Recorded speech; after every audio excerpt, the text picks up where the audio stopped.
এক পাশে আফ্রিকার ব্রাজিল আর অন্য পাশে ব্রাজিল 5বারের বিশ্ব চ্যাম্পিয়ন।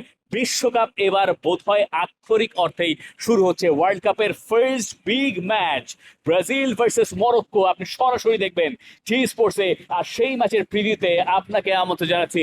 নাবিল খান, ওয়ার্ল্ড কাপ শুরু হয়েছে কিন্তু ওয়ার্ল্ড কাপের আমেজটা বোধহয় আসলেই মানে সুর তোলার একটা ব্যাপার থাকে না, সেটা বোধহয় এবার শুরু হচ্ছে। ব্রাজিল মাঠে নামছে। ম্যাচ ডে 3, সেই ম্যাচ ডে 3 এর সবচেয়ে বড় ম্যাচ এবং এইবারের ওয়ার্ল্ড কাপের এই প্রথম বড় ম্যাচ, সেটা এই নিউ ইয়র্কের মেটলাইফ স্টেডিয়ামে অনুষ্ঠিত হতে যাচ্ছে। এবং ব্রাজিল তারা অনুপ্রেরণা তাদের নেওয়ার অনেক কিছু আসলে আছে। কখনো তারা 1934 সালের পর বিশ্বকাপের ওপেনিং ম্যাচে হারে না, আবার তারা ভয়ও পেতে পারে।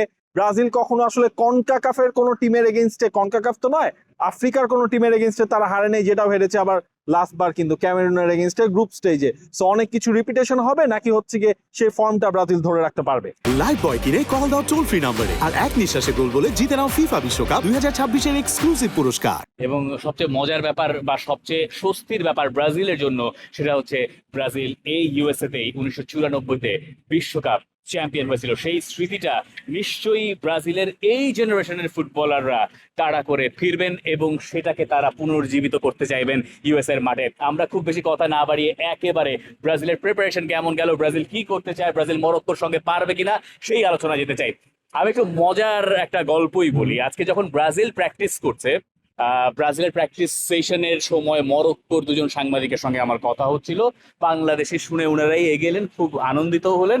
তারপরে তারা বললেন যে, আমি জিজ্ঞেস করলাম যে আপনার কি মনে হয় আপনার দেশ কি ব্রাজিলকে হারাতে পারবে, মানে মরক্কোর এই ব্যাপারে পারসেপশনটা কেমন? হারিয়ে দেবো, মানে ইংলিশে হচ্ছে হারিয়ে দেবো। আমি মানে আসলেই বলে আমরা তো শেষবার হারিয়েছি, মানে শেষ ফ্রেন্ডলি যেটা হারিয়েছি, তো পারবো না কেন?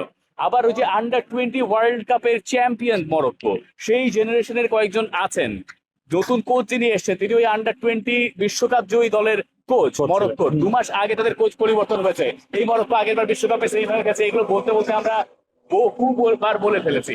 কিন্তু এই যে মরক্কোর ভেতরে বিশ্বাসটা, এই বিশ্বাসটাই সম্ভবত ব্রাজিলের ভয়ের কারণ হতে পারে। এই ম্যাচে যদি কার্লো আনচেলত্তি তোর কথার কথা হেরে যায়, তাহলে ওয়ার্ল্ড কাপের আসল প্রেশার কি, ব্রাজিলের কোচ হওয়ার প্রেশার কাহাকে বলে, সেটা কার্লো আনচেলত্তি টের পাবেন।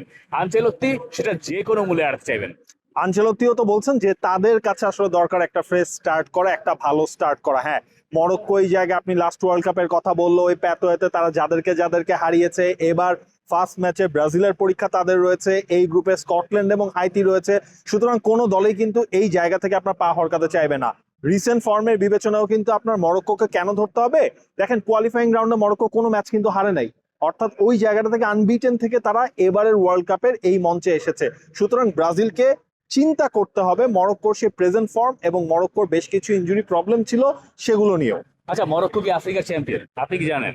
মানে কাগজে কলমে মরক্কো আফ্রিকার চ্যাম্পিয়ন, এটাও জিজ্ঞেস করেছিলাম ওই সাংবাদিককে যে আপনারা কি চ্যাম্পিয়ন, মানে আসলে কি চ্যাম্পিয়ন?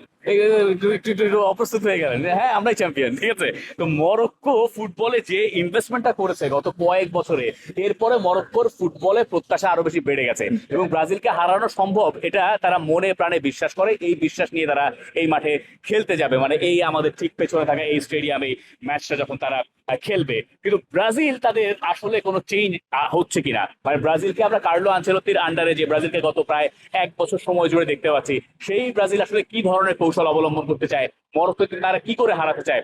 কার্লো আনচেলত্তি কটা ম্যাচ পেলেন, মানে আপনি যদি ওইভাবে হিসাব করেন গত জুন থেকে এই জুন পর্যন্ত ব্রাজিলের কোচ হওয়ার পরে যে কটা ম্যাচ তিনি পেয়েছেন, এত কম ম্যাচ নিয়ে ব্রাজিলের কোনো কোচ বিশ্বকাপে এসেছেন এমন ঘটনা খুব কমই ঘটেছে। মানে সবশেষ বোধহয় 1986 সালে টেলে সান্তারা যখন কোচ ছিলেন ব্রাজিলের, তখন এইরকম এই সংখ্যক ম্যাচ খেলে তিনি বিশ্বকাপে ছিলেন। বিশ্বকাপের মাত্র 1 বছর আগে দায়িত্ব নিয়েছিলেন। আনচেলত্তির জন্য ব্যাপারটা টাফ, কিন্তু আনচেলত্তি একটা শেপে এসছেন বলে তিনি বিশ্বাস করেন এবং তিনি সম্ভবত তার ফরমেশন থেকে খুব একটা নড়ে চড়ে যাবেন না। তার মানে কি আমরা ধরে নিব যে না, ঠিক আছে, 4-2-4 ফরমেশনে ব্রাজিল এই ম্যাচটা স্টার্ট করবে? যেটা আমরা লাস্ট কয়েকদিন ধরে আসলে এক্সপেক্ট করছিলাম বা আমাদের কাছে যেটা মনে হয়েছিল হয়তোবা সেটাই হবে কার্লো আনচেলত্তির ফাইনাল 11। সেই জায়গায় তো অনেকগুলো নাম নিয়ে আসলে কথাবার্তা রয়েছে যে নাম্বার 9-এই কি তাহলে আসলে কাউকে দেখা যাবে, ইগোর থিয়াগোকে কি নাম্বার 9-এ দেখা যাবে কিনা, নাকি ম্যাথিয়াস কুনিয়া, সেই প্রশ্নটাও কার্লো আনচেলত্তির কাছ থেকে আসলে জানা যাবে। তিনি কিন্তু বলছেন যে তার মাইন্ড কিন্তু সেট, যে তিনি কোন ধরনের 11 নামাতে চান। তিনি লাস্ট কয়েকদিনে সেই জিনিসগুলো কিন্তু দেখলেন যে তার প্ল্যান এ যেটা রয়েছে সেইটা হিসেবে তো ক্যাব্রিয়েল মাগালেস, তারপর মার্কিনিওস, একদিকে হচ্ছে আপনার দানিলো, অ্যালেক্সান্ড্রো, ব্রুনো গিমারেস, তারপর Casemiro, Lucas Paqueta, Raphinha, Vinicius junior, এই পজিশনগুলো তো আসলে মোটামুটি ফিক্স এটা ধরে নেওয়া যায়। আমার কাছে মনে হয় যে মাতিয়াস কুনিয়াকে তিনি স্টার্ট করাবেন। দর্শক, আপনি বলতে পারেন যে ব্রাজিলের 11-এ আপনি আসলে ওই ফ্রন্ট লাইনে কাকে চাচ্ছেন। মাতিয়াস কুনিয়ার পজিশনটা নিয়ে হয়তো খানিকটা কনফিউশন থাকতে পারে। মানে মাতিয়াস কুনিয়াকে আপনি চাইছেন, নাকি আপনি সেখানে ইগোর তিয়াগোকে চাইছেন, নাকি আপনি এনরিককে চাইছেন। এনরিককে চাইছেন, মানে অনেক ওইখানে কয়েকটা অপশন আছে। এই ছাড়া আসলে তেমন কোনো বোধহয় সংশয়ের কোনো জায়গা নাই।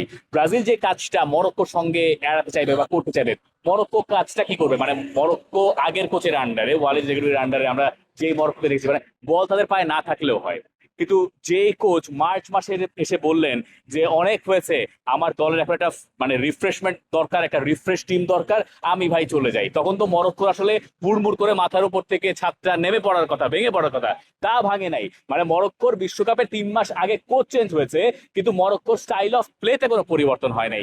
এবং এইটাই আসলে মরক্কোর শক্তির জায়গাটা। মরক্কোর এই টিমটাতে এমন কয়েকজন ফুটবলার আছেন যারা গতবার বিশ্বকাপ জিতেছেন, যুব বিশ্বকাপ, তাদের কয়েকজনকে ইন্টিগ্রেট করা হয়েছে। কোচও প্ল্যানে খুব একটা পরিবর্তন করেন নাই। এটার ফরমেশন যদি আপনি চিন্তা করেন, কখনো কখনো 4-1-4-1 রিজিড ফরমেশন মনে হতে পারে, 4-3-3 মনে হতে পারে।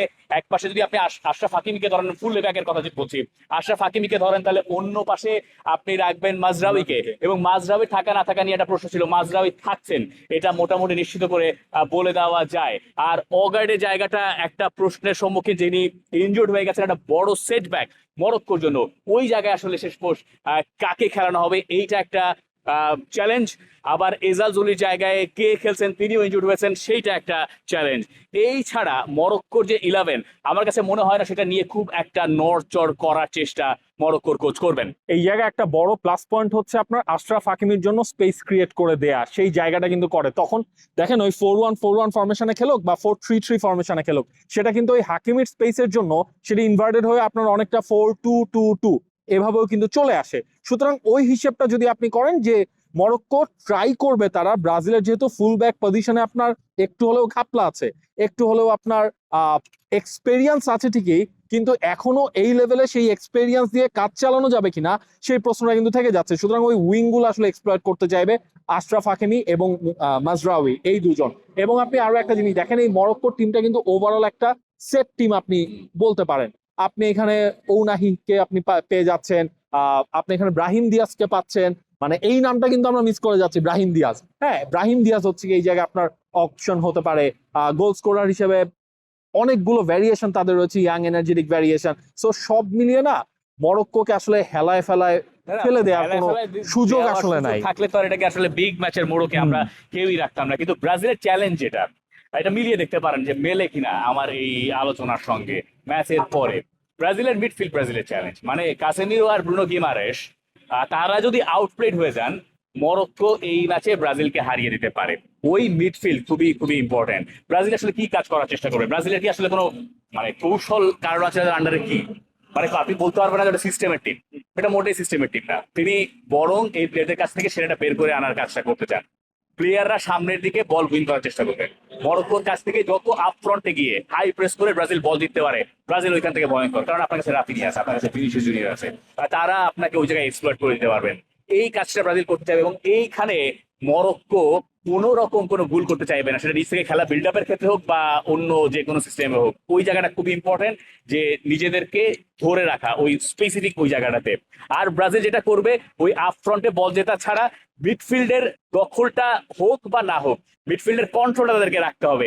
এই ধরনের যে ঝড় আসলে এখানে আসছে বলে মনে হচ্ছে, এই ঝড় ব্রাজিল যে কোনো ভাবে এড়াতে চাইবে। এবং সেই কারণে আমরা এখান থেকে এই মুহূর্তে আসলে বিদায়ও নিতে হচ্ছে, কারণ একরকমের নিউ জার্সিতে ঝড় শুরু হয়ে গেছে। এই ঝড় আসলে একরকম বিশ্বকাপের ঝড়। এই ম্যাচের প্রেডিকশন আপনার কাছে জানতে চাই কমেন্ট সেকশনে। For more updates, subscribe to our YouTube channel and click on the bell icon. Follow us on Facebook and Instagram. Download T-Sports app to enjoy exciting games and highlights. Visit tsports.com.